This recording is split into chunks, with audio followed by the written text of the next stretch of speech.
Hoje é uma noite de festa, hoje é uma noite muito importante, porque além de nós vencermos as nossas dificuldades de uma noite chuvosa, de uma noite fria, nós teremos oportunidade de conhecermos a história de um homem que transformou vidas e eu creio que hoje continuará transformando.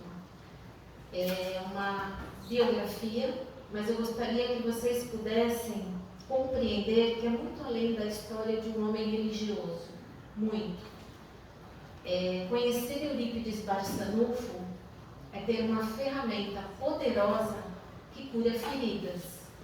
E quem se apropria dessa fé na noite de hoje pode ter a certeza que não vai sair daqui da forma como chegou. Da primeira vez que a gente abordou o assunto, nós fizemos uma palestra em 2012. Foi o resumo do livro O Homem e a Missão, de Corina Novellino.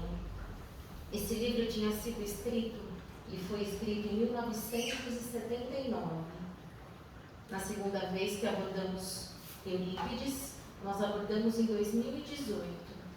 Então essa é a terceira vez que nós falamos sobre este espírito superior que na sua última encarnação aqui no planeta Terra habitou Minas Gerais. Sempre tem novidades. Quando a gente faz pesquisa, nós nos deparamos com inúmeros casos vividos por Eurípides e que hoje, com a facilidade da internet, nós podemos até complementar as outras palestras e trazermos novidades. Começaremos fazendo a seguinte pergunta para que vocês reflitam e ao final dessa palestra possam, quem sabe, ter a resposta. Você acha difícil ser espírita? Nós deixamos o desânimo nos abater muito facilmente. E o desânimo traz a descrença. Sendo descrente, nos afastamos de Cristo. Então hoje, essa história, ela é um testemunho de esperança para que a gente seja firme no propósito do bem. A gente espera que através de tudo aquilo que a gente vai viver num tempo estimado em 1 hora de palestra, talvez um pouco menos, que vocês possam compreender o que é viver o Evangelho, porque todo dia a gente repete a mesma coisa. Nós que somos trabalhadores, vocês que estão aqui, mas será que nós sabemos o que é viver o Evangelho? A gente sabe o que é o Evangelho deixado por Jesus, e vivê-lo. Então, quem sabe hoje nós teremos esse presente, que nos será dado. A gente começa falando de Eurípides, falando de seus pais, porque nós somos reencarnacionistas e nós acreditamos que para que um espírito chegue ao planeta Terra, os pais assumem o compromisso e vêm na frente. Os pais de Eurípides se casaram em 1874, foi um casamento arranjado, não tinha amor, mas já era a providência divina atuando. Essa família trabalharia na seara do bem. O pai, o senhor Mojico, ele estava fugindo do serviço militar e para ele o casamento foi ótimo. A mãe, Dona Meca, ela tinha apenas 14 anos. Eles eram muito católicos, eram devotos e Dona Meca ia todos os dias à missa. Eles tinham muitas dificuldades financeiras. O pai era balconista, única renda da casa e não sobrava dinheiro para levar a esposa ao médico.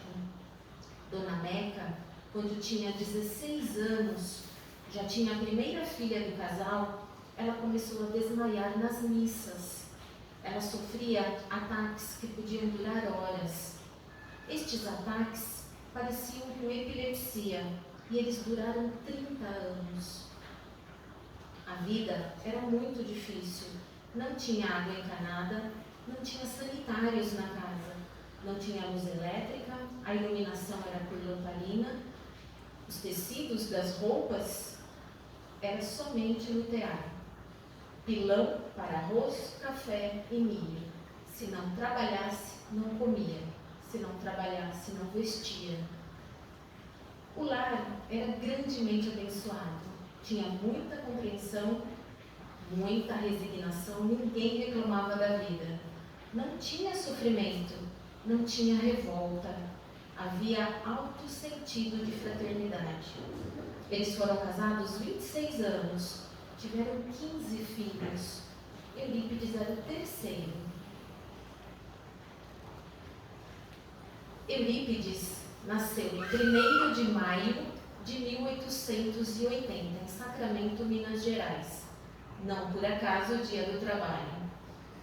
Como a vida da família continuava muito difícil e a situação financeira nunca melhorava, ele crescia doente e malnutrido, mas sempre alegre. Era uma criança que desde muito pequena se compadecia pelos enfermos e ocupava-se com pessoas sofredoras. Causava estranheza, mas diziam que era compaixão. Aos 4 anos iniciou sua vida escolar. Ele foi matriculado e começou a demonstrar suas habilidades, inclusive habilidades extraordinárias, porque aprendeu a ler com muita rapidez e passou a devorar livros. Os livros se tornaram a sua paixão e com isso ele conseguiu avançar em conhecimento. Em 1885, ele tinha só 5 anos quando a família precisou mudar devido ao novo emprego do pai. O pai foi trabalhar numa casa comercial da estação ferroviária de Cipó, 14 quilômetros distante de Sacramento. O pai era o responsável pela loja e foram 3 anos de prosperidade. Era uma espécie de gerente. Dos 6 aos 9, permanecendo nessa cidade, ele não conseguiu frequentar a escola. Eurípides precisou afastar-se. O pai o ajudava quando tinham momentos de folga, mas Eurípides trabalhava guardando cavalos, carregando as malas dos passageiros e estudava aritmética e língua portuguesa quando dava. Ele entregava todo o seu dinheiro que ganhava dos passageiros à mãe e dizia que era para as horas difíceis, para comprar pão aos irmãos, para que nunca faltasse o pão em casa.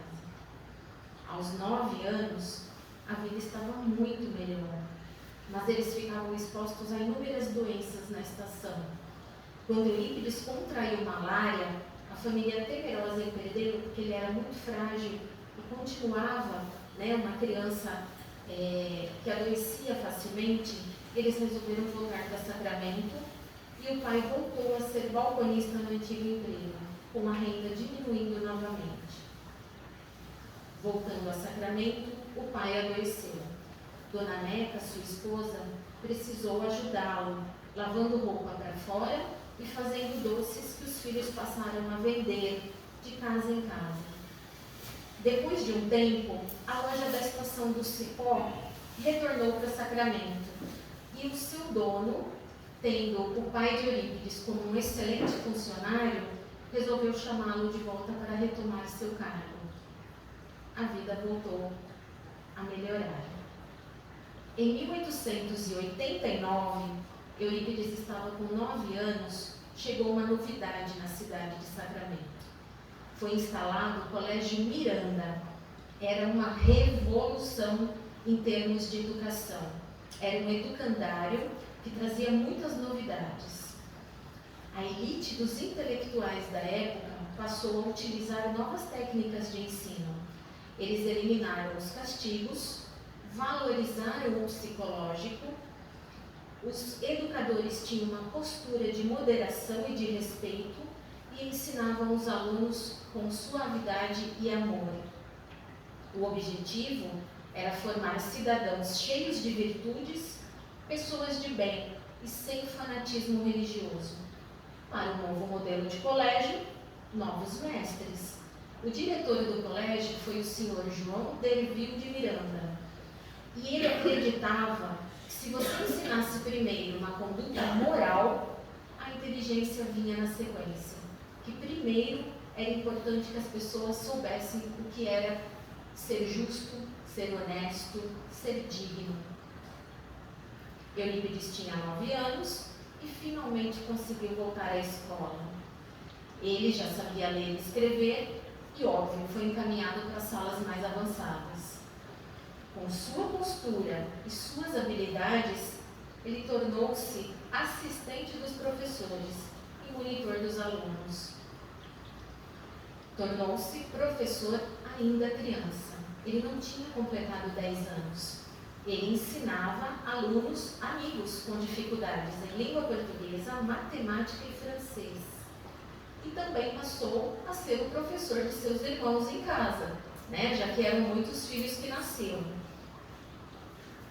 Aos 12 anos, ele foi um dos fundadores do Grêmio Dramático Sacramentano, um teatro, né? que pertencia ao colégio. Ele se tornou um ator e um escritor de peças teatrais e se destacou muito, principalmente porque as peças que ele escrevia, elas tinham o intuito de falar sobre Deus e sobre o relacionamento dos homens com Deus. Então ele tinha a intenção de aproximar as pessoas de Deus. Como falava muito bem, como era muito eloquente, tornou-se orador do Colégio Miranda. O orador oficial do educandário em todos os eventos. Também foi escolhido nas festas cívicas para conduzir o pavilhão nacional. Dos 9 aos 21 anos, ele adquiriu uma bagagem intelectual impressionante. Ele aprendeu francês, latim, língua portuguesa, ciências naturais, aprendeu a dissecção de animais e o estudo das plantas. No final de 1901, após 12 anos, o diretor encaminhou Eurípides para o ensino superior. O diretor chamou o pai de Eurípides, o Sr. Mojico, e explicou que já não havia mais nada para ser ensinado ao filho, porque além daquilo que ele aprendia no colégio, ele lia muito em casa. Então ele era um autodidata e ele estava pronto para seguir para o ensino superior.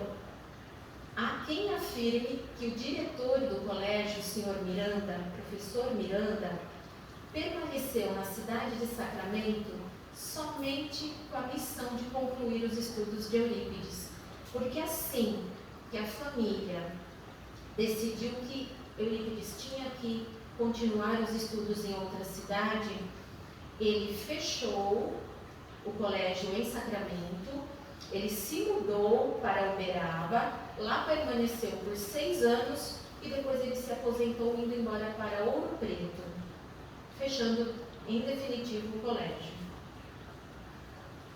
Quando a família pensa a respeito da continuidade dos estudos, o maior sonho da vida de Eurípides estava prestes a acontecer. Mas vejam o caminho que a família estava trilhando. Quando Eurípides tinha 16 anos, a mãe deu à luz ao 11º filho, do total de 15. Este foi o único que faleceu com 8 meses de vida. Aos 18 anos, mais um bebê. Eurípides com 18, a mãe com um bebezinho recém-nascido. Só que a doença dela se agravava a cada dia. Ela piorava muito e Eurípides passou a ficar obcecado em curar a mãe. A medicina, essa altura do campeonato, a família já tinha recursos para levá-la aos médicos, mas eles não entravam em acordo. Alguns achavam que era histeria, outros que era epilepsia, mas ninguém encontrava a cura. Ela passou a ter crises de manhã e à noite, e duravam horas essas crises. Foi neste momento que, já tendo a oportunidade de dar continuidade aos seus estudos, Eurípides decide fazer medicina. Ele tinha 22 anos, a família era dona de sua própria casa comercial, a condição financeira permitia isso, e os pais, muito felizes, entraram em acordo e resolveram ajudar o filho a cursar medicina no Rio de Janeiro. Ele e o pai viajaram para o Rio de Janeiro, conseguiram a matrícula, porque ele era muito inteligente, passou nas provas de admissão, ficaram 20 dias no Rio de Janeiro, conseguiram a matrícula, bastava voltar para Sacramento para fazer a mudança e se despedir da família. Todos estavam em festa. Era mais do que merecido um aluno tão brilhante, tão inteligente, poder cursar medicina. A mãe ficou em festa e foi logo preparar as malas do filho. Só que enquanto ela arrumava a mudança do filho, ela teve a pior de todas as crises que ela poderia ter tido. Ela ficou desmaiada por horas. Depois de muito tempo desacordada, a mãe, quando recobra os sentidos, vê as malas desfeitas. Eurípides nunca tocou no assunto, continuou sua vida como se a matrícula para a medicina nunca tivesse existido. Ele desistiu de cursar medicina no Rio de Janeiro. A partir deste momento, ele canalizou toda essa energia, toda essa inteligência e toda essa frustração por não se tornar médico nos livros. Eurípides tornou-se definitivamente autodidata. Ele debruçou sobre os livros, adquiriu sozinho pela leitura conhecimentos que somente um gênio poderia conseguir.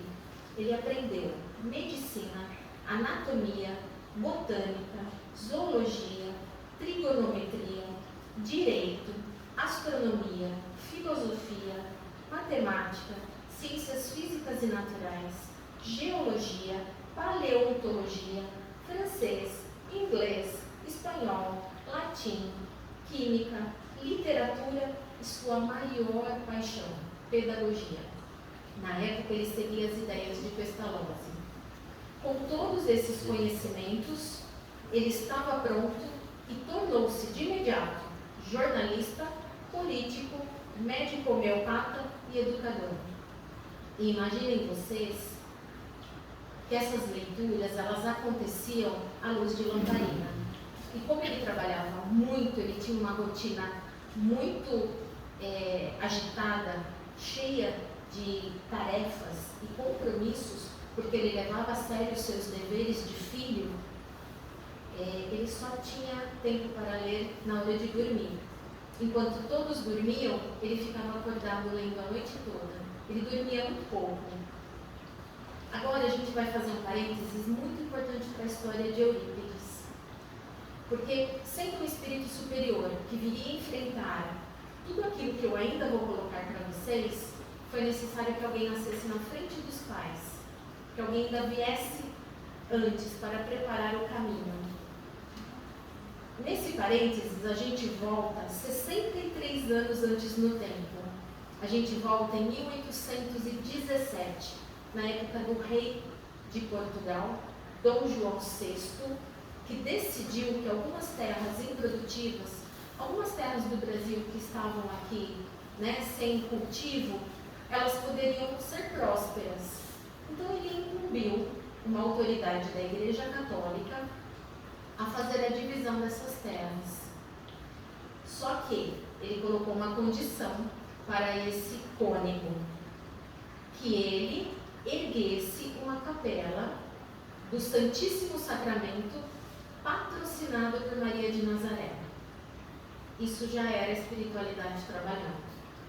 E esse local já era Sacramento, já era o local onde Eurípides nasceria no futuro. Para a espiritualidade foi chamado de lugar da evangelização de almas. Depois de 58 anos que essas terras foram doadas, já existiam colonos, a terra já estava sendo lavrada, já estava produtiva. Passaram-se 58 anos, em 1875, quem que nasce? Mariano da Cunha Júnior, mais conhecido como Senhor Mariano. Ele era irmão de Dona Meca, irmão da mãe de Eurípides e primo do pai, porque naquela época era muito comum o casamento entre primos. Ele chegou na Fazenda Santa Maria, que era bem próximo a Sacramento como um materialista vivendo entre católicos. Ele era ambicioso, ele era temperamental, não levava desaforo para casa e ele se dizia ateu. Olha a característica desta pessoa. Antes de se mudar para Santa Maria, ele trabalhou como contador, comerciante, entre outras atividades. Ele era muito inteligente. Era um homem letrado, como diziam na época, né? Mas ele perdeu tudo. E ele teria que recomeçar a sua vida do zero, lá em Santa Maria. Foi acolhido pelos avós da esposa dele, que era o capitão São Roque e a avó Aninha. Quando ele chegou nessa fazenda, como era, a esposa era neta, né, dos proprietários, eles foram morar na casa grande, eles foram morar na casa principal. Junto com a casa principal, elas totalizavam 31 casas, a dos proprietários e 30 dos colonos. Em todas as 31 casas da fazenda, sem exceção, passaram a ter fenômenos assustadores. Portas e janelas que abriam e fechavam sozinhas, pedradas no telhado, vozes que ninguém identificava, utensílios que flutuavam o tempo todo e aparições de pessoas que já tinham morrido. Visitantes que chegavam tinham suas roupas marcadas com mãos sujas de barro. A pessoa chegava com a camisa branquinha e ficava uma mão nas costas. Todo mundo enlouqueceu, morreu de medo e passou a dizer que o local era habitado pelo diabo e seus assessores, que não eram só, era uma equipe. Por conta disso, o Mariano da Cunha, ele tinha trabalhado com o senhor Frederico Peiró, que era um espanhol, na cidade de Paineiras. Hoje a cidade se chama Peirópolis, que é em homenagem a Frederico Peiró pelo trabalho que ele desenvolveu na região. Ele se lembrou que o Frederico, ele já estudava a doutrina espírita, ele já tinha tomado conhecimento do trabalho de Kardec, ele já tinha algumas obras e ele pensou, é o Peiró que vai nos ajudar a resolver esse mistério dos espíritos. Quando ele chegou em busca de ajuda, pedindo que investigassem juntos, Peiró respondeu para ele que aquilo não era coisa do diabo, aquilo era coisa de Deus.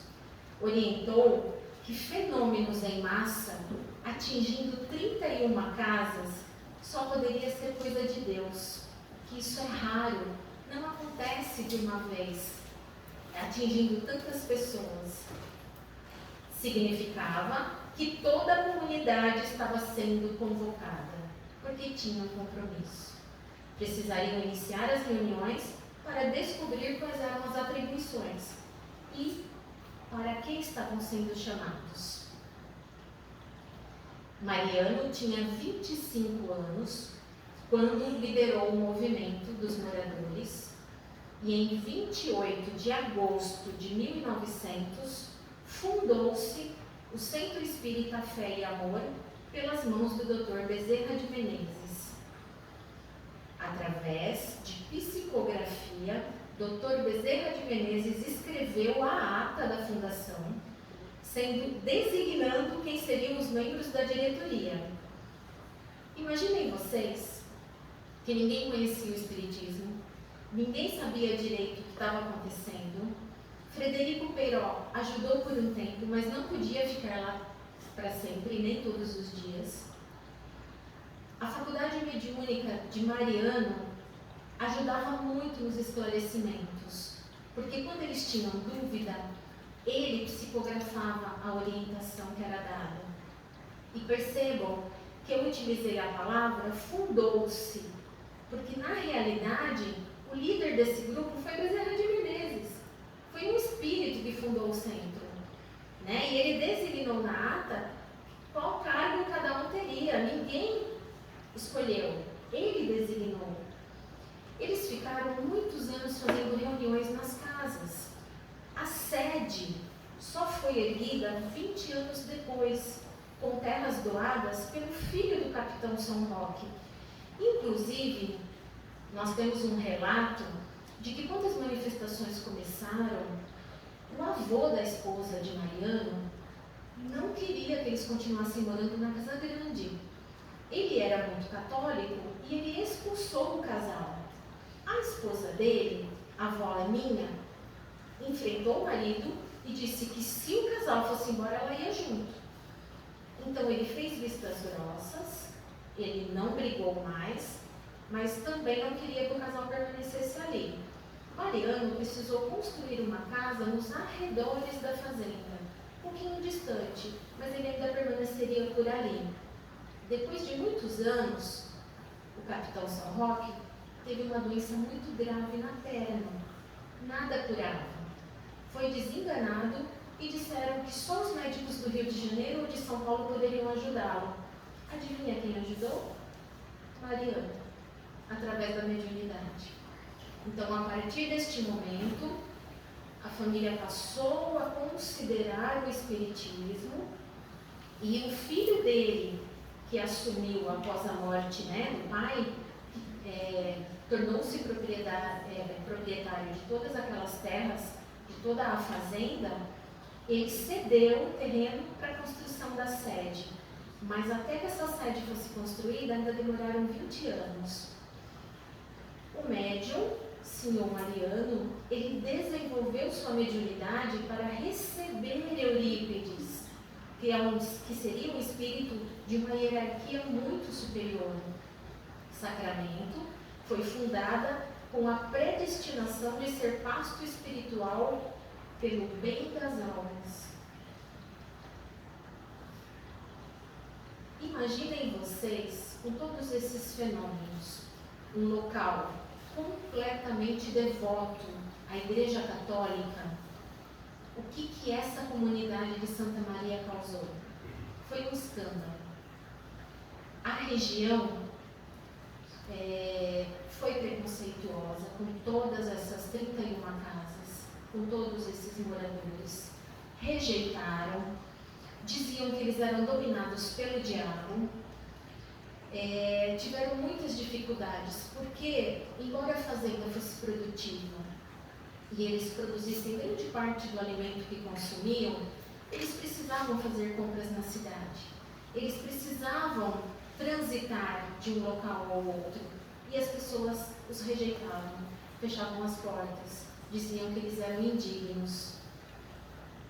Viajantes ouviram os boatos de cura.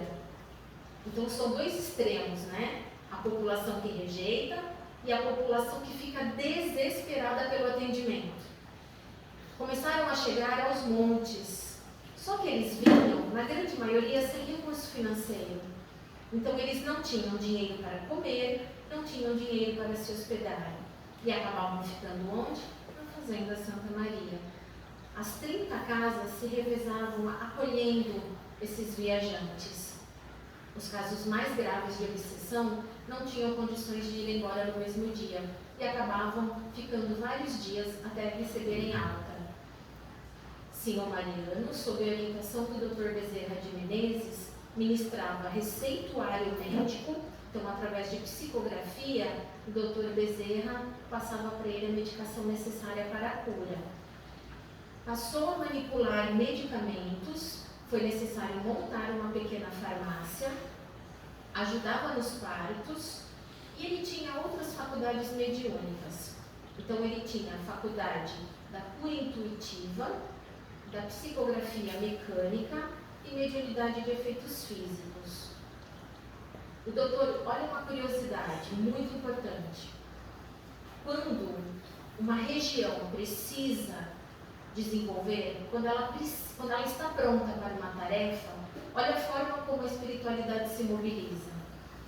O Dr. Bezerra de Menezes desencarnou em 11 de abril de 1900. Somente 4 meses depois, ele já estava trabalhando em espírito com os colonos da Fazenda Santa Maria. 4 meses. Ele já estava atuando com aquele grupo. As reuniões, como eu disse, tiveram início nas casas, foi uma situação muito complicada, porque os fenômenos de efeitos físicos, eles eram bem difíceis para pessoas que realizavam a reunião na sua própria casa, né?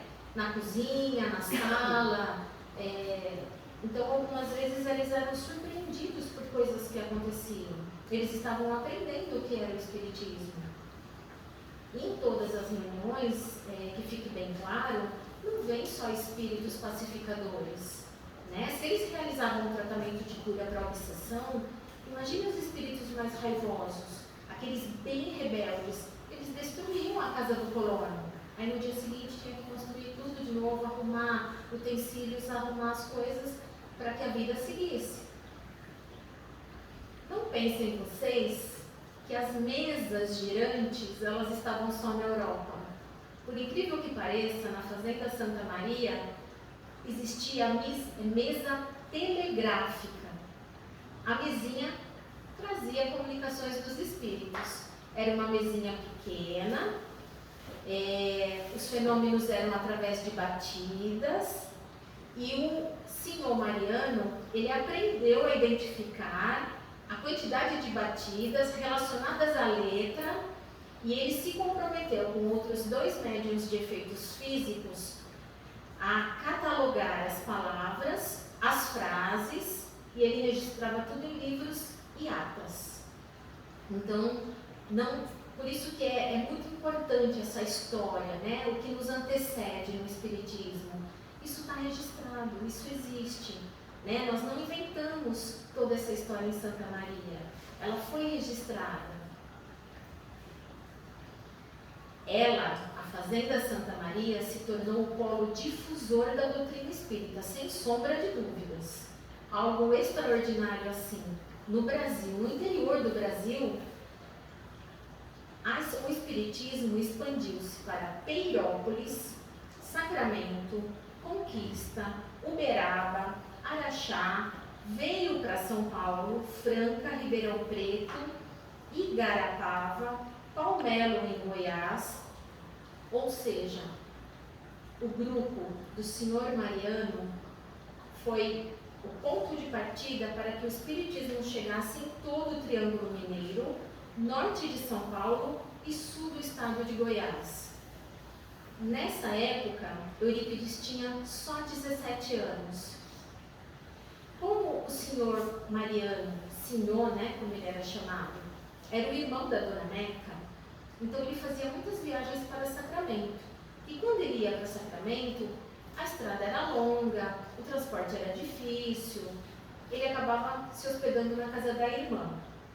Quando ele ficava na casa de Eurípides dava um jeito de tirar os irmãos do quarto e dormir no mesmo quarto que o tio. E ele tinha muitas perguntas, ele era muito curioso. Só que até essa idade, eram só curiosidades, porque a família toda era muito católica, não abria mão do catolicismo, frequentava a missa todos os dias e não se impressionava muito pelo que o senhor Mariano contava, não. Agora a gente volta para um período onde Eurípides já tem entre 18 e 22 anos. Nessa época, a vida familiar prosperou muito. Aquela loja, aquele comércio que a família tinha, cresceu tanto que eles abriram uma filial em outra cidade. Abrindo uma filial, levaram o filho mais velho para administrá-la. Nessa época, Dona Meca teve mais 2 filhos. Aí fechou a turminha de 15 filhos. Só que ela tinha uma doença, que também não identificaram, e ela ficou completamente cega.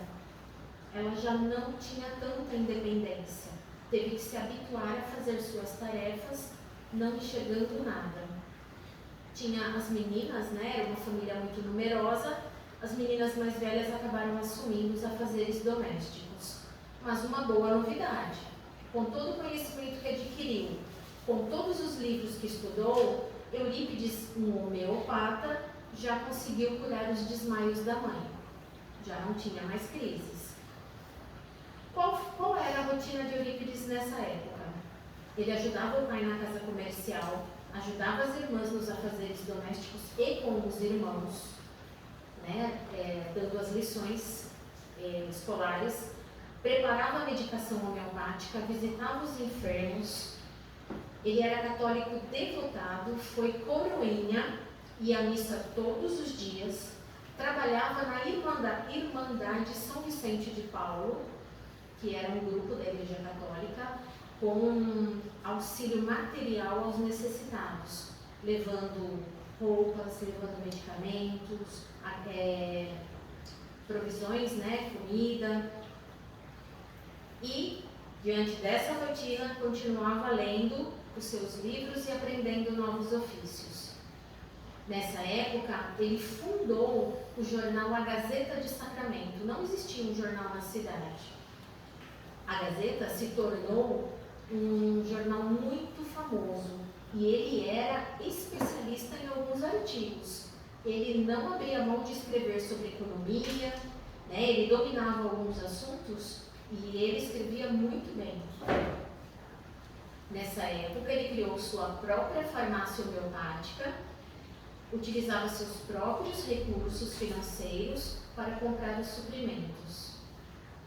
Curava com a homeopatia, então ele começou ajudando os necessitados, não cobrava a medicação daqueles que não podiam pagar. Só que o boato se espalhou, que ele estava realizando inúmeras curas. As famílias abastadas, elas queriam ter acesso a essa medicação. Ele passou a atendê-las. Não demorou muito para que ele fosse visto na cidade como a pessoa que sabia curar todas as doenças. Imaginem vocês que ele era procurado antes do médico da medicina tradicional.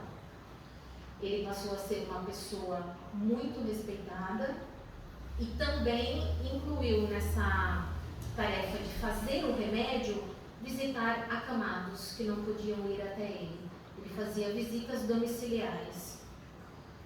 Nesse período de 18 a 22, ele foi cofundador da Irmandade São Vicente de Paulo. Ele trabalhava, né, como eu disse, no amparo material. E em 1902, quando ele tinha 22 anos, lembra que o Colégio Miranda foi embora? E a cidade não tinha um grande colégio. Só que, quando ele tinha 22 anos, em 1902, juntaram-se educadores de alto gabarito, entre eles Eurípides, e eles fundaram o Liceu Sacramentano. Novamente uma revolução na cidade. Dessa vez Eurípides entrou como professor, como educador, e não demorou muito para que ele ocupasse o cargo de diretor, devido às habilidades que ele possuía. Eurípides era uma pessoa muito inspiradora. Ele tinha um magnetismo muito grande. E ele não precisava perder horas ensinando as pessoas a serem caridosas. As pessoas aprendiam pelo exemplo que ele dava. Então não demorou muito para que os seus alunos do liceu, prestando atenção na sua rotina, fundassem a Sociedade dos Amiguinhos dos Pobres. Então estes alunos, muito pequenos, muito jovens, promoviam leilões. Eles adquiriam prendas, pediam aos pais que comprassem coisas. Essas prendas eram leiloadas, então os adultos participavam, né, e levavam seus filhos, era uma festa. E todo o dinheiro arrecadado era doado às pessoas que necessitavam de alimentos, roupas, medicação.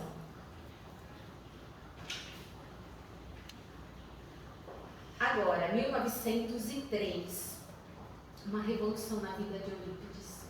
Ele já tinha, é o ano em que ele completaria 23 anos de idade. Ele era muito amigo do clero. Ele não só trabalhava na igreja, né? Ele se aproximava das pessoas e eles faziam laços de amizade muito fortes. E ele tinha um amigo padre que liberou para ele um exemplar da Bíblia. Isso era algo muito raro. Primeiro porque as pessoas não sabiam ler. Depois porque as pessoas não entenderiam. E principalmente porque era proibido. Né? O alto clero deixava muito claro para os padres que eles não poderiam dividir a Bíblia com ninguém. As missas eram rezadas em latim. Ele pegou o exemplar da Bíblia, estudou e transformou a sua vida espiritual. Nesse exato momento, abriu um caminho para novos conhecimentos. Nesse mesmo ano, a espiritualidade já trabalhando, numa das visitas que o tio fez à irmã Dona Neca, intuiu o senhor Mariano a colocar na bolsa um exemplar do livro Depois da Morte, de Leon Denis. Era um exemplar que estava em francês, não tinha sido traduzido. Eram 334 páginas que Eurípides devorou numa noite. Ele passou a noite toda lendo, ele tinha habilidades, ele lia de forma rápida e compreendia o que estava lendo, porque nas vezes anteriores que o tio visitou a família, o tio tentava explicar o que era o Espiritismo, mas não tinha muito êxito. E esse livro concluiu essa tarefa. Era uma terra fértil cuja semente germinaria. Ele estava pronto. A leitura da Bíblia deixou ele pronto para ouvir sobre o Espiritismo. Nesse ano, o tio de Eurípides estava convertido ao Espiritismo fazia 3 anos.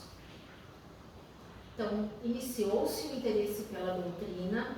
Eurípides, muito prudente, muito respeitoso, não abandonou as tarefas na igreja, só que a sua família percebeu que ele estava diferente.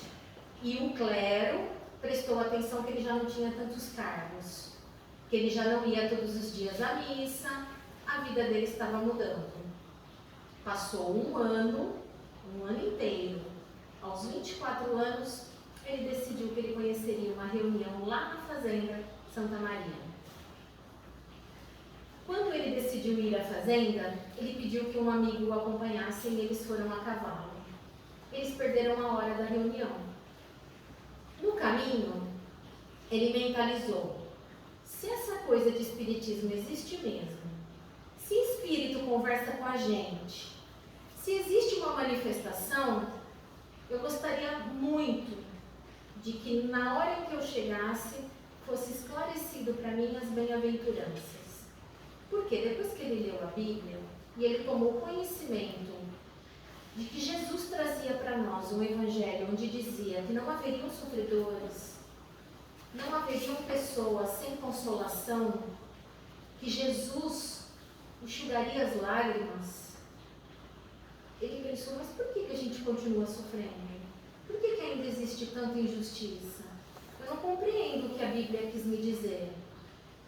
Quando eles chegaram, a reunião já tinha começado e haviam 2 lugares desocupados. Era a providência divina, que já sabia que eles estavam a caminho e já reservaram 2 lugares. No momento da palestra, o médium mais simples de todos, um lavrador analfabeto, que mal conseguia se posicionar quando não estava em transe mediúnico, ele tomou o seu lugar na tribuna e ele fez a mais linda palestra falando sobre as bem-aventuranças.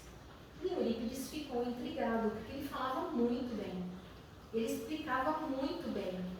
E para a surpresa de todos, no final da palestra, o espírito, que era o comunicante, ele se identificou. Era o próprio João Evangelista. O apóstolo veio para falar a Eurípides Barçanufo. Nessa mesma reunião, o espírito de São Vicente de Paulo também se manifestou. Ele pediu a Eurípides uma tarefa muito delicada, para que Eurípides se desligasse da Irmandade São Vicente de Paulo da Igreja Católica. E ele explicou: lá não existe o Cristo. Eles trabalham pelas coisas materiais, e pelo orgulho e pela vaidade. Ele pediu para que Eurípides fundasse um outro grupo, o qual ele seria o orientador direto. Eurípides voltou, cheio de novidades, mas ainda intrigado. Em sua segunda visita à fazenda, quem falou com ele desta vez foi Bezerra de Menezes. convidou Eurípides para se juntar aos médiuns passistas. E, para surpresa de todos, Eurípides trabalhou no passe. Neste momento foi firmado a Faculdade Mediúnica de cura. Só que a vida não era só flores, né? Não eram só boas novidades. Os espíritos que se manifestaram nessa segunda reunião que ele participou deixaram muito claro para ele que ele enfrentaria dias difíceis, que a vida dele se tornaria um verdadeiro pesadelo, que a família se revoltaria contra ele, que ninguém se converteria ao espiritismo de cara, a cidade de Sacramento fecharia todas as portas para ele, o clero seria o seu inimigo número 1 e iniciaria uma verdadeira perseguição. Mas para ele não desanimar, ele seria chamado de louco, ridicularizado em público e o pior de tudo, para Eurípides, ele veria os obsessores agindo na vida daqueles que ele mais amava. As pessoas mais preciosas da vida de Eurípides seriam as primeiras vítimas dos obsessores. E adivinha quem foi o primeiro? O amigo padre. O amigo que deu a ele o exemplar da Bíblia. Este amigo, quando descobriu que Eurípides se converteu ao espiritismo, sentiu remorso. Pensou, eu sou o causador de tudo isso, porque se ele não tivesse lido a Bíblia, ele não teria feito tudo isso. Eu desencaminhei Eurípides. Enlouqueceu, foi necessário uma camisa de força e ele ficou internado. Os obsessores tentaram atuar sobre a Dona Meca, mas a espiritualidade não permitiu mais. Amigos próximos, amigos que estavam sempre junto dele, viraram as costas e passaram a agir de forma bem agressiva, bem hostil. Outro golpe duro. Vocês se lembram do Liceu? Um colégio que revolucionou a cidade? Assim que descobriram que Eurípides se converteu ao espiritismo, todos os professores juntos pediram demissão, levaram embora todos os móveis, deixaram o prédio vazio. Para completar, o dono pediu o prédio. Ele já não tinha mais onde ensinar. E os pais, além de revoltados porque agora ele era espírita, queriam satisfações porque os filhos estavam sem escola. A cidade entrou em fúria, em prantos, alguns se desesperavam, outros xingavam. Foi um horror esse período. Ele foi muito humilhado e tido como uma pessoa desonrada, que não cumpria com seus compromissos. Percebam isso. O tamanho da obra que a espiritualidade tinha para fazer na vida desse homem, ele não foi poupado do sofrimento. Ele sentiu dor, ele chorou, teve muita inquietação, mas algo aconteceu com ele. A sua fé não se abalou. Ele se manteve firme nas preces e, através de suas preces, ele acreditava numa resposta do alto. Nesse momento, num momento de maior desespero, ele teve a sua primeira experiência de desdobramento. Ele estava pesaroso, em prece, ele inclinou a cabeça e o seu corpo espiritual foi levado até Jesus. Isso não acontece com qualquer pessoa, isso não acontece com qualquer médium. Ele encontrou Jesus numa campina, sentado, e a sua primeira reação foi o susto. Como Jesus? Porque Jesus era o maior dos maiores, né? Na cabeça dele, como que Jesus se preocuparia com o sofrimento de um reles professor, né? Quando ele parou para prestar atenção no que estava acontecendo, o segundo susto, Jesus chorava. E na cabeça dele, Jesus não chora. Quando ele indagou por que Jesus chorava, ele recebeu a resposta de que era por aqueles que se diziam cristãos e não viviam o Evangelho.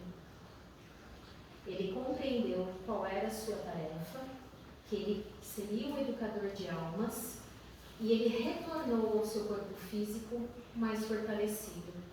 Jamais contou a alguém sobre o seu encontro com Jesus. Olha a humildade desse homem. Somente em 1963, em psicografia de Chico Xavier, essa informação foi dada pelo espírito Hilário Silva, porque senão hoje nem nós teríamos essa informação para dar. O tempo passou, ele começou a ser procurado pelos doentes novamente. As pessoas começaram a fazer volume na sua casa e ele, preocupado com a sua família, porque ele passou por um período onde ele foi ignorado, onde viraram as costas para ele. Então, além de ser ignorado, ser o causador de um transtorno, de ter doentes batendo a porta, na cabeça dele, ele precisaria retirar-se para morar em outro endereço, para alugar uma casa e passar a atender esses doentes em novo endereço. Os seus pais, compadecidos e avaliando que ele já curava essas pessoas que o procuravam, e que mesmo diante de tanta recusa da cidade em falar com ele, ele se manteve firme na fé. Os pais voltaram a apoiá-lo, a família voltou a ajudá-lo, e os pais adquiriram uma casa grande, arejada, onde ele poderia desenvolver essa ação de ajuda ao próximo. Nesse mesmo endereço, futuramente, seria instalado o Colégio Allan Kardec. Ele estava com 24 anos, era 1904, e nessa casa nova que foi adquirida pela família, ele iniciou as sessões de cura. De início, ele contou com a ajuda de um casal de idosos. Lá eles praticavam a cura, ele também tinha mediunidade de audição, de sonambulismo, clarividência, psicografia, intuição e desdobramento. Nesse mesmo endereço, ele deu início ao Evangelho das 9 horas. Ele começou sozinho, em seu quarto, a fazer a leitura do Evangelho todas as manhãs, sempre no mesmo horário, sempre às 9 horas, compreender a passagem do Evangelho, entender o que é viver o Evangelho de Jesus, e não demorou muito para que ele tivesse a primeira participante, que era sua mãe, depois o seu pai, os seus irmãos, e aos poucos os alunos começaram a chegar para este Evangelho. Já não era mais um Evangelho solitário, né? Ele tinha a companhia de muitas pessoas. Nesta casa, nas sessões de cura, quando eles percebiam que era um quadro de obsessão muito grave, ele também hospedava as pessoas. E ele contava com a ajuda de voluntários para vigiá-los à noite. Ele chegou a ser chamado de um homem magnético. Imagine essa palavra lá em 1904. Hoje nós temos os super-heróis, né? Nós temos uma série de informações sobre o que é magnetismo. Ainda que não seja com fundo religioso ou científico, né? Até os superpoderosos por aí tem magnetismo. Mas em 1904, por que ele foi chamado de homem magnético? Porque em alguns casos muito graves de obsessão, as pessoas obsidiadas chegavam amarradas das mais diversas formas, ou amarradas só pelos punhos, amarradas pelos punhos e pelos pés, amarradas na boca também, amordaçadas, porque gritavam, xingavam, falavam que iam matar, e todo mundo com medo, ninguém queria chegar perto. E assim que eles encostavam no portão e falavam: "Ô, seu Eurípides, tem mais um aqui para o senhor." E o Eurípides saía com todo o amor do mundo e falava assim: "Meus irmãos, tirem essas amarrações. Não, ele vai nos matar.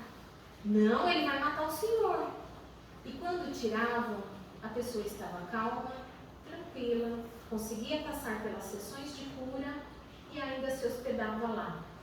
Como os voluntários eram muito medrosos, eles pediram que Eurípides colocasse grade no quarto, porque Eurípides era contra amordaçar de novo, não era para amarrar na cama. Então, para que o paciente pudesse ter a liberdade no quarto de se movimentar, as grades ficavam na porta. Mas isso só quando Eurípides não estava no prédio, porque Eurípides estando no prédio ele não deixava fechar nada. Em 1905, e o detalhe, né? Homem magnético, porque ele associava o fluido ao verdadeiro amor. Esta união se tornava poderosa, né? O seu fluido pessoal, o seu fluido que era doado, com esse amor gigante pelo próximo. Isso o tornava o homem magnético. 25 anos de idade, em 1905, Eurípides fundou nessa mesma casa um centro espírita. Era chamado de Grupo Espírita Esperança e Caridade. Tinha sessões 2 vezes por semana e nessas sessões vinham espíritos ilustres se manifestar, 4 ou 5 por noite, além de Bezerra de Menezes e Vicente de Paulo. Em 1906, aos 26 anos, voltou a ser respeitado. Demorou 2 anos para que as notícias de cura se espalhassem por todo o estado e outros estados, e neste momento os pais dos ex-alunos imploraram que ele voltasse a dar aula para os seus filhos.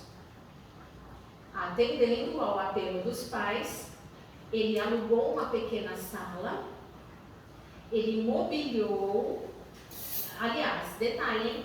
Ele alugou uma pequena sala, utilizando-se ainda do nome Liceu Sacramentano. Improvisou a mobília e ele lecionava sozinho todas as matérias, só que com um detalhe. Primeiro ele recebeu os alunos, depois ele comunicou aos pais que em seu novo colégio ele incluiria o ensino da doutrina espírita. Imaginei o tamanho do escândalo de novo. Ele vivia em meio a escândalos, xingamentos. Ele já estava com os alunos católicos em sala de aula e ele foi ensinar a doutrina. Imagine quando essas crianças voltaram para casa. Os pais queriam esganar Eurípides. Mais um sofrimento, mais um tormento. Novamente, Eurípides ficou inconsolável, não sabendo o que fazer, porque ele tinha dado um passo. Ele tinha aberto uma escola, ele fecharia, ele recuaria, ele estava sem saber o que fazer. Neste momento, mais um espírito de alta envergadura vem ao seu encontro. E utilizando a sua mediunidade de psicografia mecânica, escreveu através de Eurípides. Desta vez o comunicante era Maria de Nazaré. Eu transcrevi as palavras dela, porque para a gente não correr o risco de deixar de falar algo importante. Ela disse para Eurípides: não feche as portas da escola, apague da tabuleta a denominação Liceu Sacramentano, que é um resquício do orgulho humano. Em substituição, coloque o nome Colégio Allan Kardec. Ensine o Evangelho de meu filho às quartas-feiras e institua um curso de astronomia. Acobertarei o Colégio Allan Kardec sob o manto do meu amor. Assinado Maria, serva do Senhor. Em 31 de janeiro de 1907, quando ele tinha 27 anos, as portas do Colégio Allan Kardec foram abertas, com antigos alunos do liceu, mais 200 novos alunos vindo de outras cidades, só que tinha um detalhe: este colégio foi fundado especialmente para acolher pobres e órfãos. Foi o primeiro colégio espírita do mundo. Ele implantou os cursos elementar, médio e superior. Ele atendia desde os pequenininhos até o ensino superior. E ele inovou novamente, colocando meninas e meninos na mesma sala. Durante as aulas, ele encantava os seus alunos com seus desdobramentos e curas realizadas durante as aulas. Bastava ele pender a cabeça e ficar quietinho, a sala ficava em silêncio absoluto, imaginando onde o professor Eurípides estará, quem ele estará curando, porque ele tinha a condição, a capacidade da bicorporeidade. Em alguns casos de cura, ele precisava se materializar em endereço distante, né? Numa fazenda, longe, numa cidade vizinha. O seu corpo permanecia na sala de aula. como em estado de sonambulismo, de dormência, né? Parecia que ele dormia. E o seu espírito ia até o paciente que necessitava dessa cura. Teve um episódio onde ele fez um parto, onde a mãe corria risco de vida, porque o bebê não estava encaixado. E a parteira não conseguiria ajudá-la nesse procedimento. O pai deixou a esposa em casa com uma pessoa ajudando-a, pegou o seu cavalo e veio até Eurípides. Ele foi chamado em pensamento por ela. Ela pediu socorro. Ele saiu da sala de aula, ele foi até ela, ele fez o parto, ele estava lá pessoalmente, materializado. Ele se despediu dela, voltou em espírito para a sala de aula. Eis que chega o marido. Senhor Eurípides, eu preciso muito da sua ajuda. Ele falou: acalme-se, meu senhor, o seu bebê já nasceu. Não, o senhor não sabe o que está falando. Olha o tanto que eu viajei, a estrada é única, eu teria encontrado com o senhor. Ele não explicou muito porque a pessoa não conseguiria entender.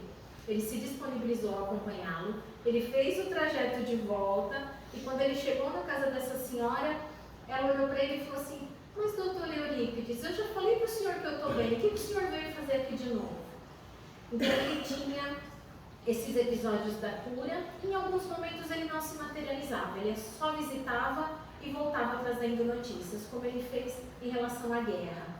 Ele teve um episódio que ele presenciou os bombardeios e trouxe notícias para os alunos. Ele recebeu uma orientação de que ele precisava voltar para o tratamento com alopatia. Lembra que através dos estudos ele adquiriu a condição de fazer remédios homeopáticos?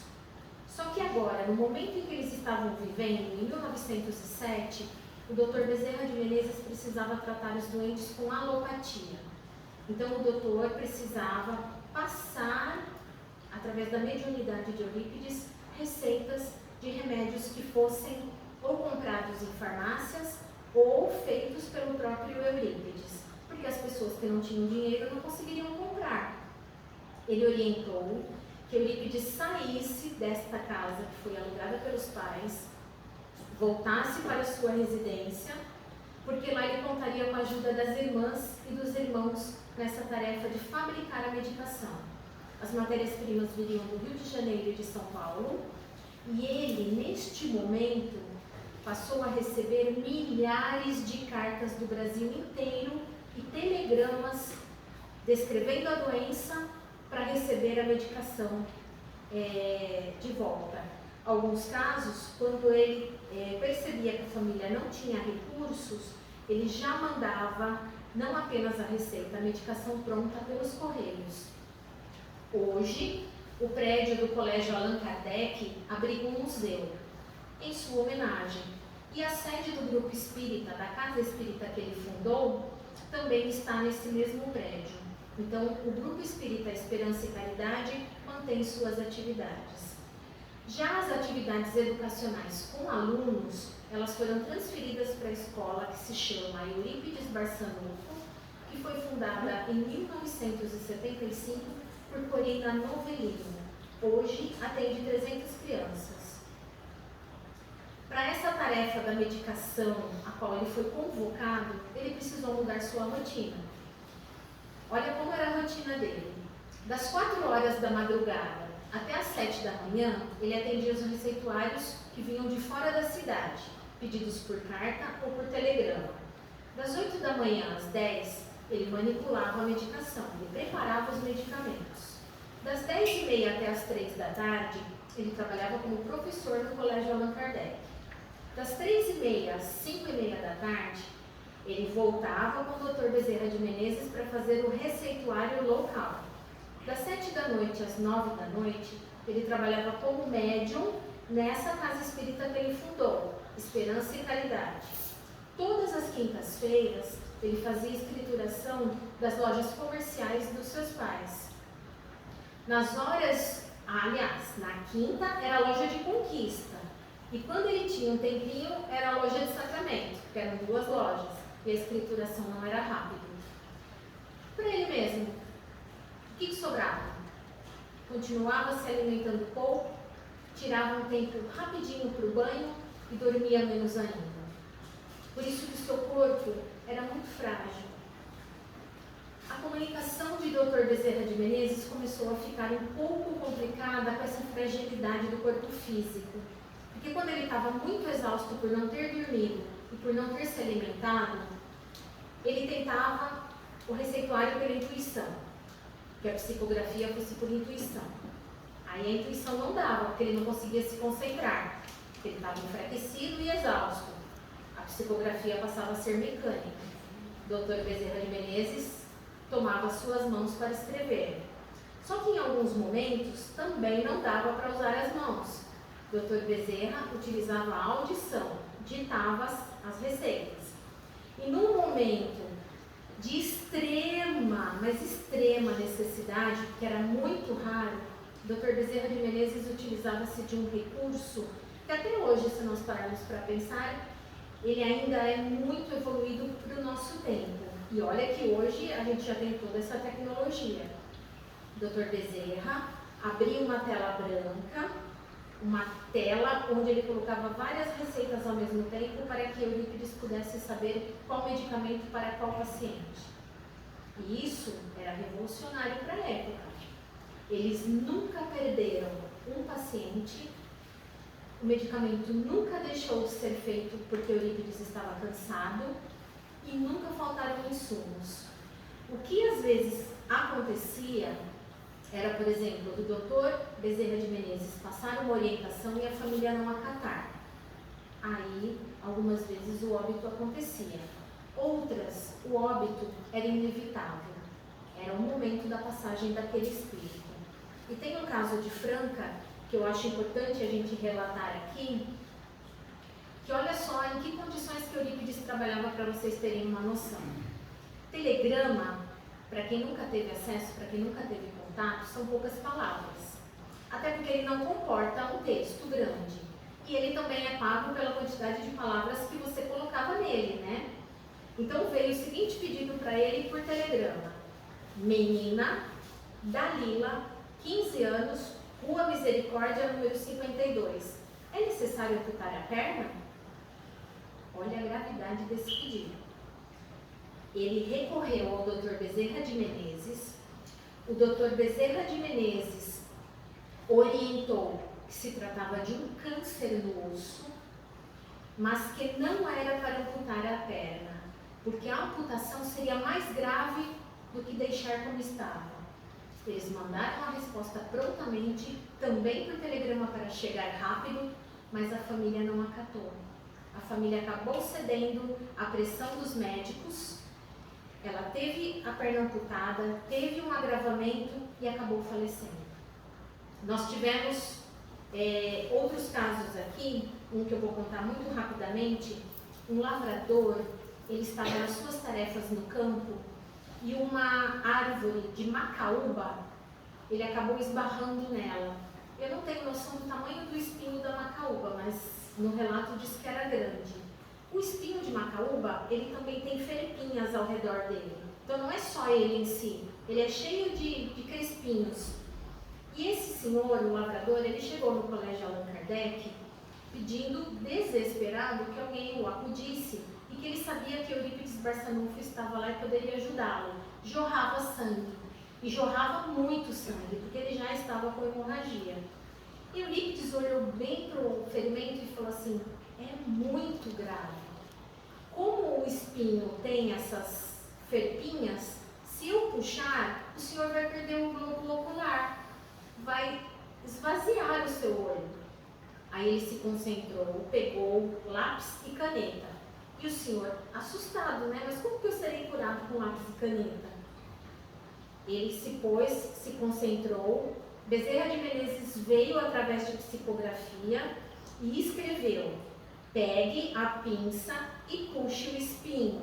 Não haverá perigo de furar o olho. Haverá apenas nova hemorragia. Eurípides teve medo.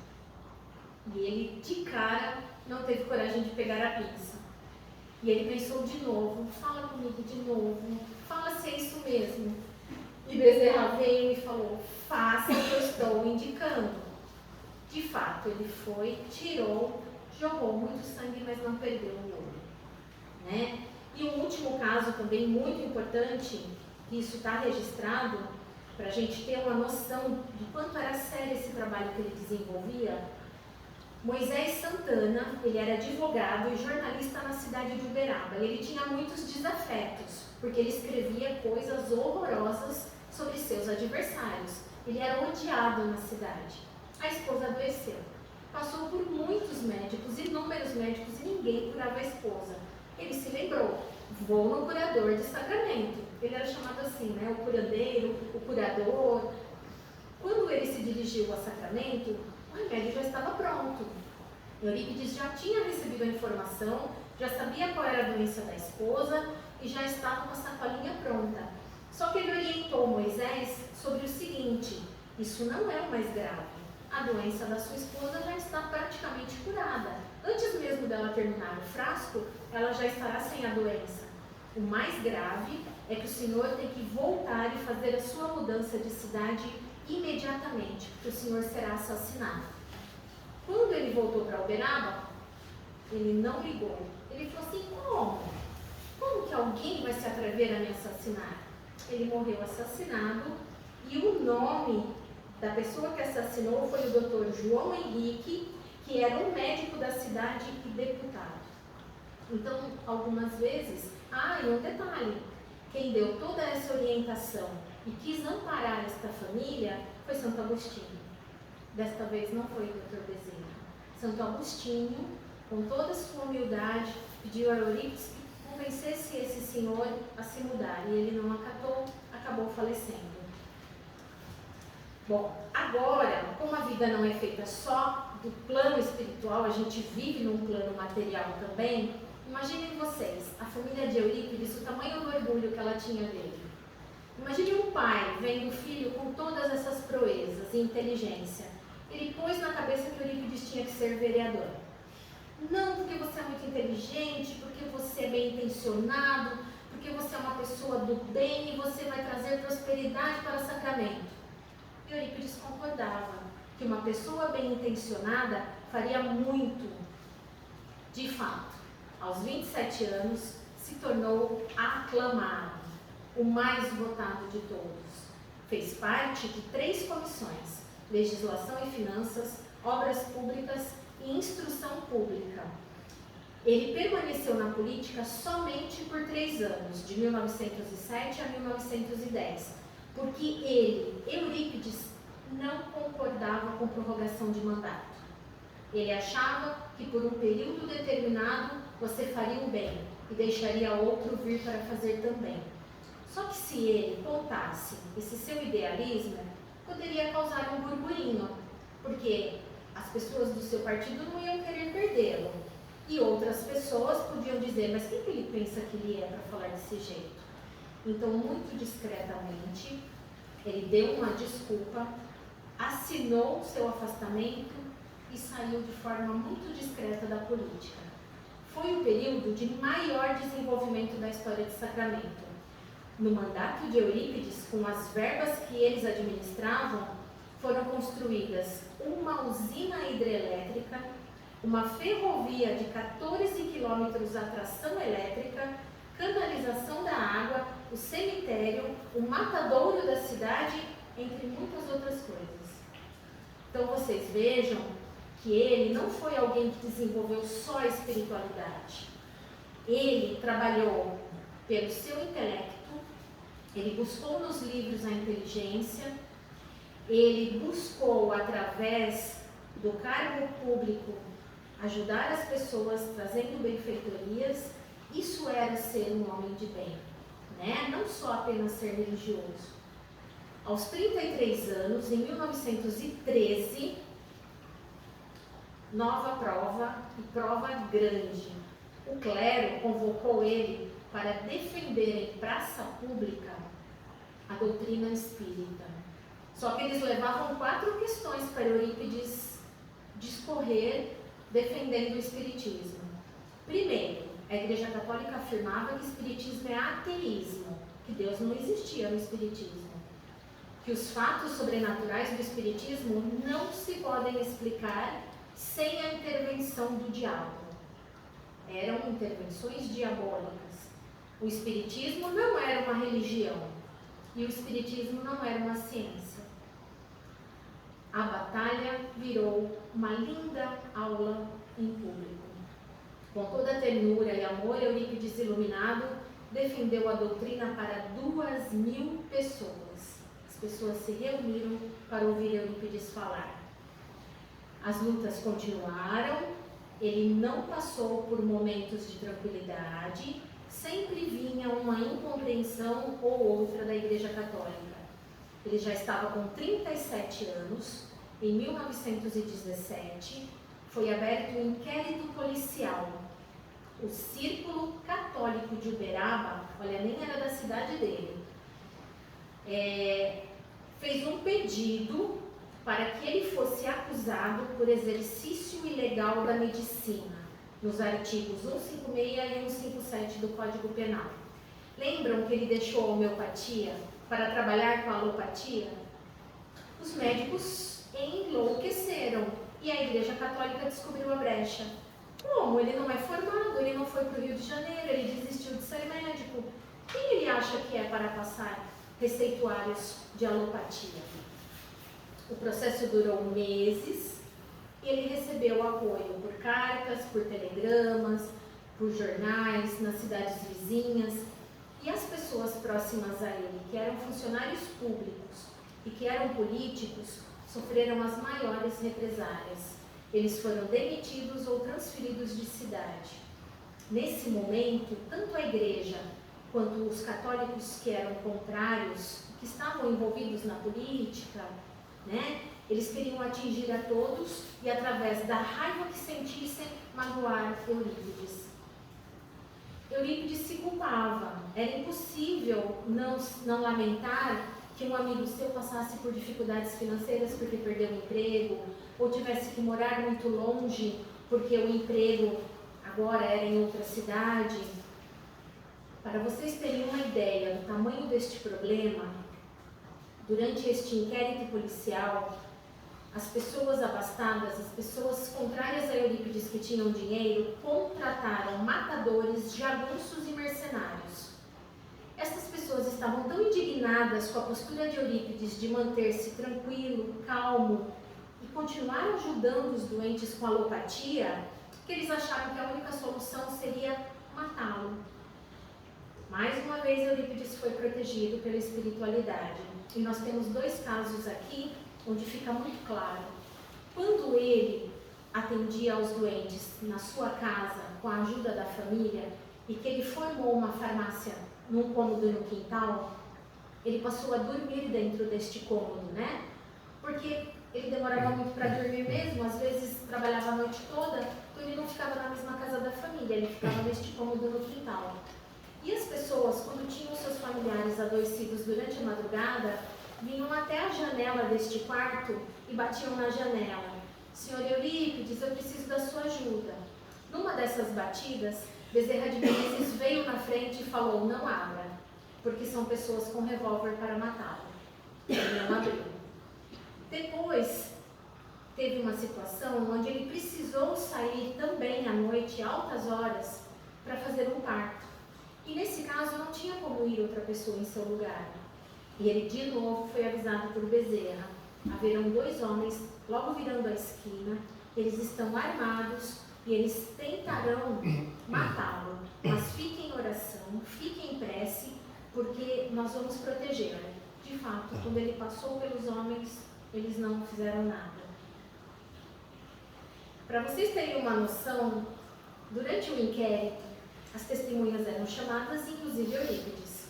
Ele olhava na cara do delegado e falava assim, o senhor me permite? Era um relógio de bolso, O senhor me permite? Eu estou atrasado para atender um doente. Eu vou ter que deixar este interrogatório para atender um doente. Ele estava sendo interrogado justamente por atender os doentes e ele não deixou de atendê-los. Só que, no momento de muito cansaço físico, mental, espiritual, se perguntando se essa situação se estenderia por muito mais tempo, Ele passou a noite em claro, ele não conseguiu trabalhar no receituário e ele saiu no seu quintal para orar. No seu quintal tinha um jasmineiro enorme, muito florido e muito cheiroso. E ele, triste, desolado, ele pensa: até quando eu aguentarei essa vida? E ele recebe de novo a visita de Jesus. Olha só, já tinha recebido a primeira vez. Ele foi levado, até onde Jesus estava. E agora Jesus veio até o seu quintal e disse a ele: meu filho, nada temas, estamos com Deus, a vitória é nossa. Mais um ânimo, mais um fôlego para ele continuar, porque agora também, até nós já estamos finalizando aqui, ele já está chegando perto do fim. Passaram-se 8 meses, 5 juízes se recusando a dar o pronunciamento final, e o processo morreu, assim como começou, sem glórias. Quando foi dado o veredito de que ele era inocente, foi maior do que uma Copa do Mundo.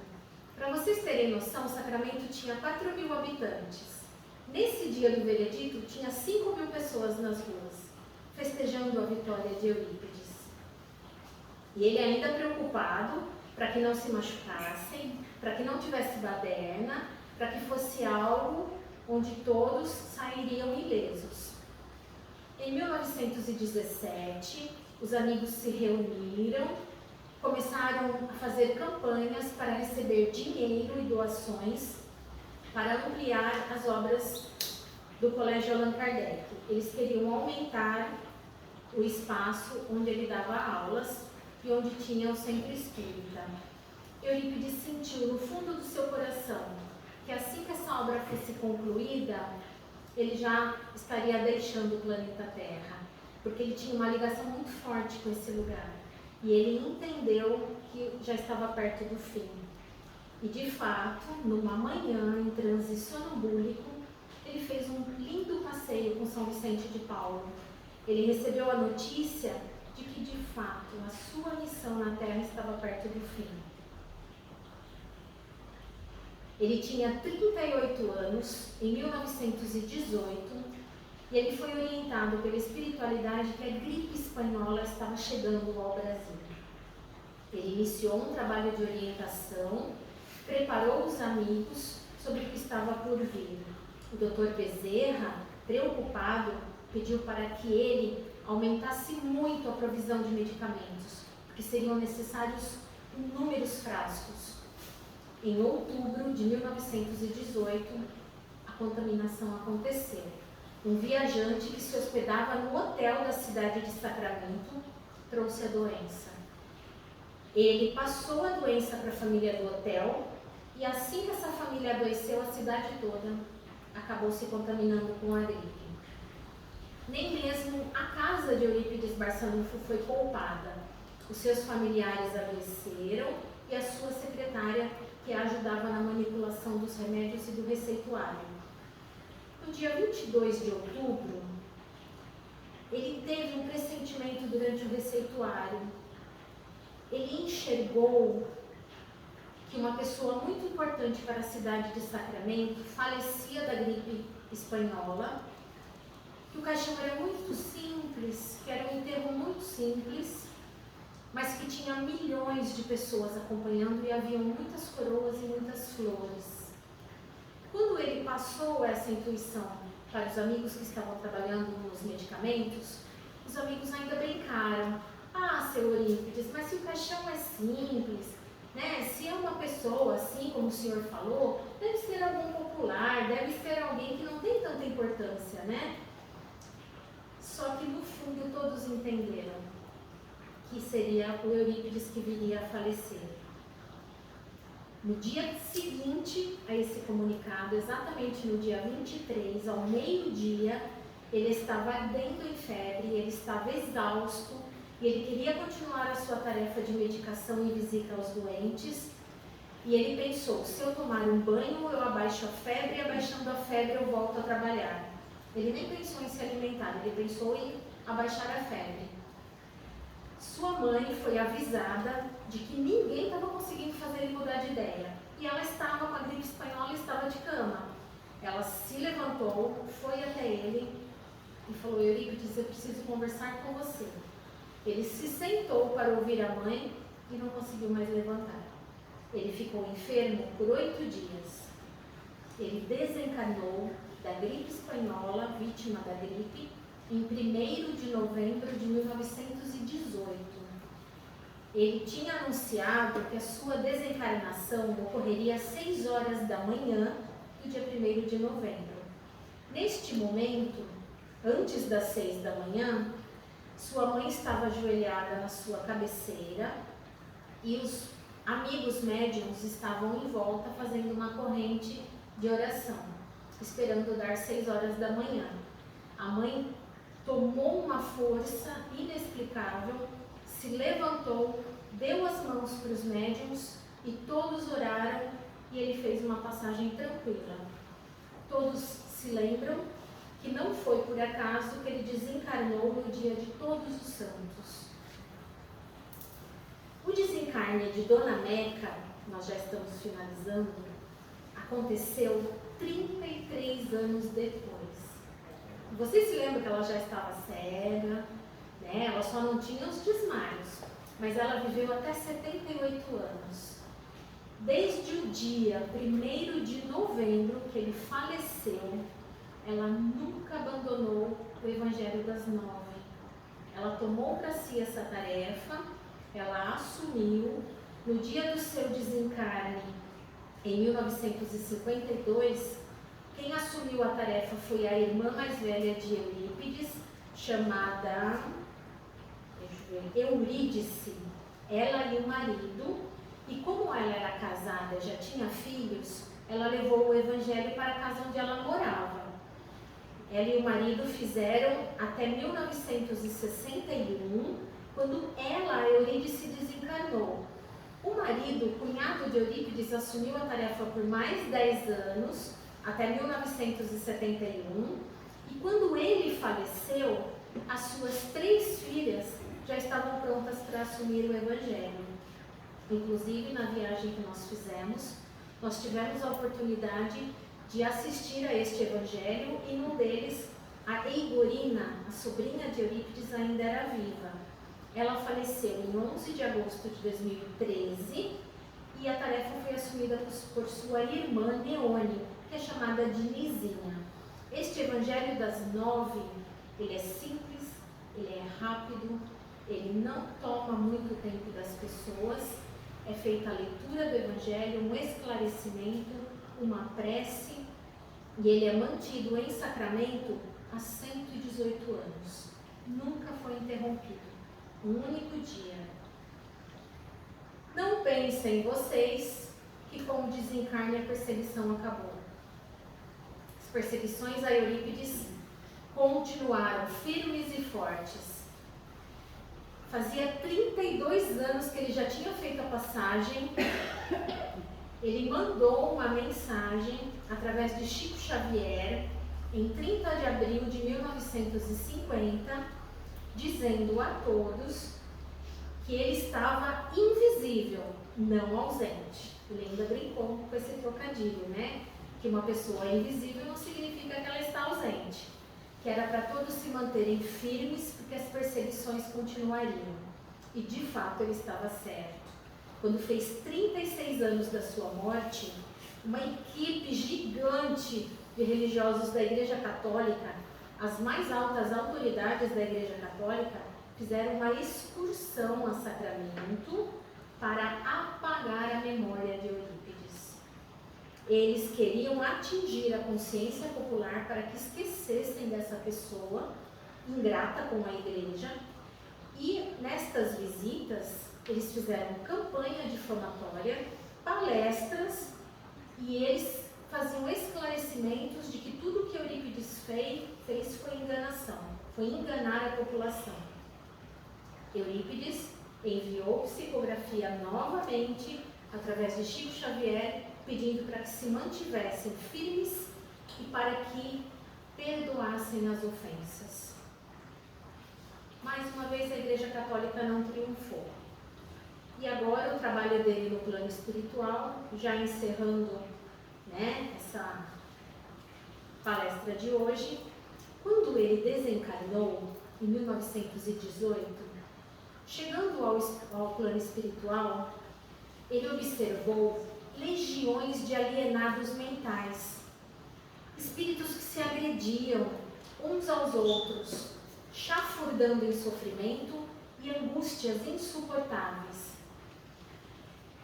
Ele pediu, em 1920, ele fez uma proposta para Jesus para que fosse criado no plano espiritual um hospital, chamado de Hospital Esperança, que fosse especializado na loucura humana. Loucura essa, resultado do desequilíbrio, do remorso, da culpa, de pessoas que conheceram o Evangelho e falharam consigo mesmo e com o próximo. Todos esses relatos, eles estão no livro Tormentos da Obsessão, de obra e autoria do espírito Manuel Filomeno de Miranda, psicografada por Divaldo Pereira Franco e publicado em 2001. Então, para quem quiser ter detalhes sobre esse trabalho, ele era, de fato, um educador de almas. E se ele trabalhava pelos encarnados, por que ele não trabalharia pelos desencarnados? A proposta de Eurípides era a de acolher irmãos atormentados, mas principalmente trabalhar para que estes espíritos pudessem ser educados, preparados para voltar, né, em novas missões no planeta Terra, para que pudessem ter novas reencarnações abençoadas. Ele acredita que as enfermidades, elas ficam instaladas no espírito, porque elas têm origem, elas têm a sua origem na conduta mental, emocional e moral, produzindo, né, transtornos vibratórios que ela reflete no perispírito e depois no corpo físico. Eurípides, como tinha um grande magnetismo e uma grande compaixão, ele não deixaria de ser ajudado por grandes psiquiatras, neurologistas e psicólogos que desencarnaram e já habitavam o plano espiritual. Alguns, inclusive, estagiam lá antes de nascer com essas profissões no planeta Terra. Ele teve, alguns já não estão mais no plano espiritual, já tiveram a oportunidade de reencarnar, mas podemos dizer que por um período de tempo trabalharam juntos médicos de renome aqui do planeta Terra. Thomas Willis, o psiquiatra inglês do século XVII, Philippe Pinel, Mesmer, Charcot, Freud e Jung, todos trabalhando juntos. Muitos deles não conheceram o espiritismo, até viveram na época que a obra foi lançada, mas eles achavam que era ocultismo, que era algo que depreciaria o cientista, que não combinava com a medicina. E imaginem vocês que eles se depararam com tudo isso depois de desencarnados. Em relação aos tratamentos que o Hospital Esperança realiza, terapias desobsessivas, né, porque alguns desencarnados em estado de loucura, eles tanto são os obsessores de outros, como eles são vampirizados por outros espíritos. Cirurgias espirituais para retirada de implantes perturbadores que causam sequelas, né, cerebrais, terapias de regressão para tirar da memória desses espíritos as vivências que mais marcaram negativamente a sua existência, hipnose, porque muitos estão em hipnoses profundas e não conseguem reagir aos tratamentos, reestruturação do pensamento através de vibrações, reencontros com desafetos, onde eles precisam fazer as pazes, perdoar e serem perdoados para poderem obter a cura, fluidoterapia, onde são direcionadas energias para os centros perispirituais e os chakras, psicoterapia, imaginem vocês que estes desencarnados em perturbação assistem palestras no plano espiritual. Vocês estão indo muito bem, já começando as palestras aqui. Porque quem foge das palestras não fugirão das palestras lá, né? Porque estas palestras são edificantes, são ricas em ensinamentos libertadores dos vícios e em todos os casos, sem exceção, musicoterapia, prece-terapia e amor-terapia. E agora o último pedido de Eurípides. Eurípides nos deixa um legado de amor e de prevenção à loucura, de prevenção ao remorso e à culpa. Nos pede para sermos disciplinados e combatermos os vícios de toda a ordem. O seu desejo é de que o Evangelho do Cristo edifique a jornada humana ainda aqui na vida material, a fim de que o maior número de pessoas possa ser imunizada e não venha a padecer de tanto sofrimento quando desencarnar. Eurípides foi o nosso fiador perante Jesus e ele garantiu que nós não vamos perder esta encarnação. E o que nós estamos fazendo com toda essa confiança? Nós precisamos refletir sobre esse Espírito que nos ama muito, refletir sobre o caminho e confiar que nós não estamos sozinhos. Boa noite.